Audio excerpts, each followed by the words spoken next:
Oui, Monsieur le Président, je ne serai pas si long. Aussi, en introduction, vous me permettrez de revenir sur les grandes déclarations qui ont eu lieu sur la DSP de l'Hôtel-Dieu. J'ai entendu avec beaucoup de plaisir, c'est dommage qu'il ne soit plus là, les déclarations de Georges Képénékian. Il y a un des mâles qui reste très prégnant dans notre monde politique, c'est d'être capable de dire le contraire de ce qu'on pensait quelques années avant. Je citerai juste une phrase.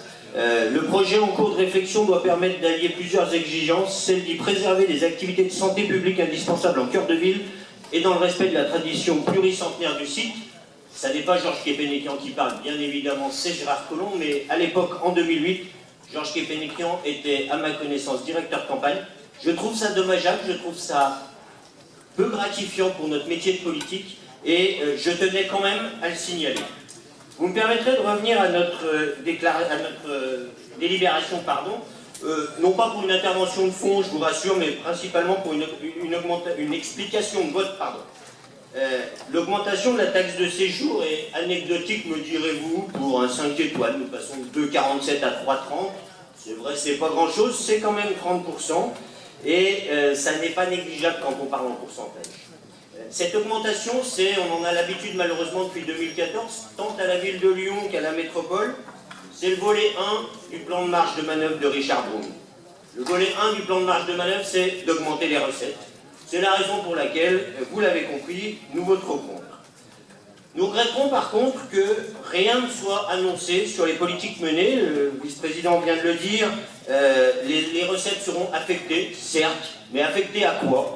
On ne le sait pas. Affectées comment? On ne le sait pas encore. Une fois encore, la seule solution pour améliorer le service de la métropole, c'est d'augmenter les moyens. Nous ne pouvons que le rejeter. Faire mieux, à budget égal, serait une vraie politique de marge de manœuvre, mais ça dépasse complètement les objectifs de votre exécutif. Nous regrettons que ces quelques 2 millions ne soient donc pas affectés à des actions précises.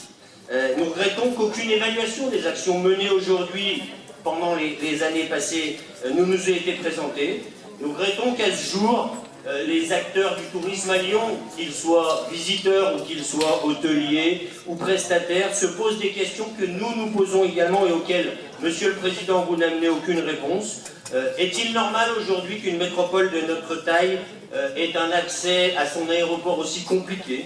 Est-il normal aujourd'hui qu'une métropole de notre taille ait des capacités d'accueil hôtelière pour des congrès de grande ampleur aussi limitées?